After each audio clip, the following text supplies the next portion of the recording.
Nous remercions Allah le Tout-Puissant qui nous a compté parmi ceux-là qui sont encore vivants à voir ce jour, car c'est un jour dont le prophète Mohammed sallallahu alayhi wa sallam nous a dit: ce jour c'est un jour de fête pour vous, se donner à manger, car c'est un jour de fête pour tous ceux-là qui ont quand même essayé de jeûner pendant tout un mois pour Allah subhanahu wa ta'ala.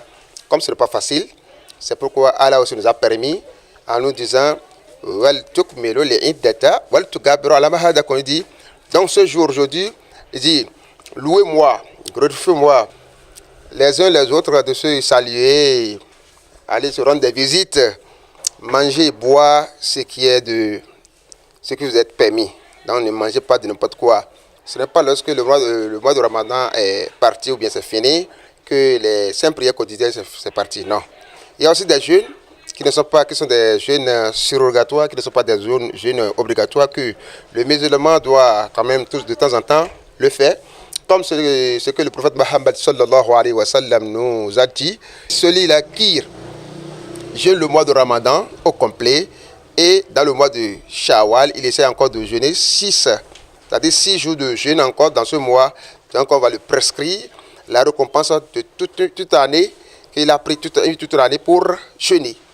Donc pour cela, j'invite les frères et sœurs à essayer rapidement de le faire pour quand même en bénéficier de cette faveur. Le message véhiculé par le sermon de l'imam tourne autour de la générosité et du fait que c'est le carême, le mois de Ramadan qui est parti, et les prières que nous nous sommes évertués à faire tout au long de ce mois-là, les prières demeurent, le bien demeure, tout ce qui est bien qui nous est recommandé, que nous devrions faire pendant le mois de carême demeure. C'est le mois seulement qui est parti. On ne le rencontre qu'une seule fois à l'année, mais toutes les œuvres utiles recommandées chez un musulman demeurent. Pendant le mois de jeûne, on s'est abstenu de manger, de boire, de tenir des rapports pendant le jour. On s'est abstenu de médisance, de beaucoup de mauvais actes. Ce n'est pas parce que le Ramadan est parti qu'il faudrait que nous revenions encore à ces anciennes mauvaises pratiques qui étaient les nôtres.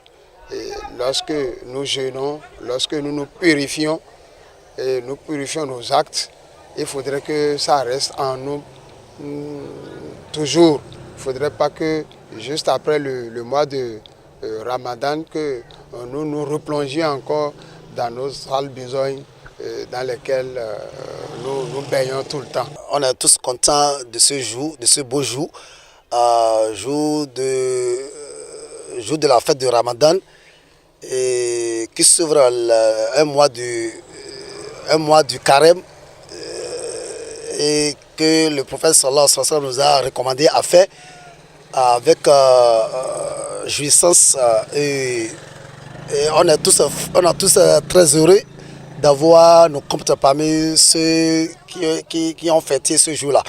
On remercie Allah subhanahu wa ta'ala qu'il nous accorde plusieurs autres fêtes et qu'il nous accorde son bénédiction et sa paix dans nos pays, qu'Allah subhanahu wa ta'ala assiste notre gouvernement béninois afin qu'il puisse faire ses bonnes idées. Notre comportement, c'est le comportement de l'islam, puisque l'islam nous autorise à être un bon musulman envers tous les gens, non-musulmans et non-musulmans, avec nos voisins, tous les gens qui travaillent avec nous. Il faut que nous soyons un exemplaire pour le monde et pour le Bénin. Ce message aujourd'hui, c'est le message de la paix pour le Bénin et pour les musulmans en général, pour qu'on ait la paix au Bénin, que tout le monde se calme et prenne conscience de ce que se passe dans le Bénin actuellement. C'est le Ramadan qui est parti. Donc il faut qu'on ait toujours à la mosquée, faire la prière, tout ce que Dieu nous recommande et le prophète Mohammed sallallahu alayhi wa sallam nous recommande de suivre tout ça là. Il ne faut pas on s'amuse pendant 11 mois et on dit que c'est un mois seulement que nous allons être juste envers Dieu.